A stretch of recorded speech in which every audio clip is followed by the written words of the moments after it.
State environmental officials say they're ready to move ahead with a huge chromium excavation and cleanup project at a Jersey City site. As Ed Rogers tells us in tonight's Environment Report, local groups are pleased but are also concerned the cleanup won't be thorough enough.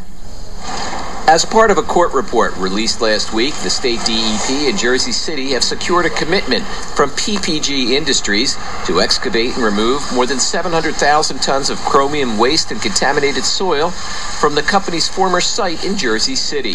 Health officials say hexavalent chromium has been known to cause lung cancer when inhaled. Citizens groups have waged a long legal battle to get the site cleaned up. This is a very clear example of a citizen group winning a very strong battle about environmental cleanup. What concerns the citizens, though, is the level of the cleanup that will take place in areas where the soil cannot be totally excavated.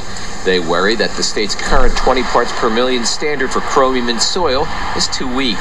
It was in April of 2009 that state DEP scientists recommended a stricter 1 part per million level.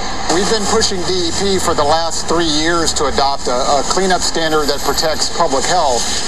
And they have a long way to go with their cleanup if they're going to protect the workers and the residents in this area. The standard that they announced is not good enough. State environmental officials say the DEP is working on developing a way to accurately detect chromium at the 1 part per million level.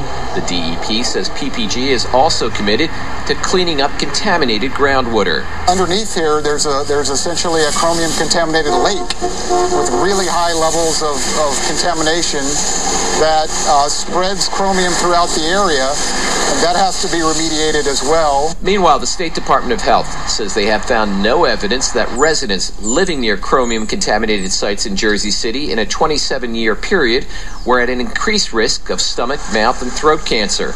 A 2008 study found that lung cancer rates were higher near the sites. Ed Rogers, NJN News.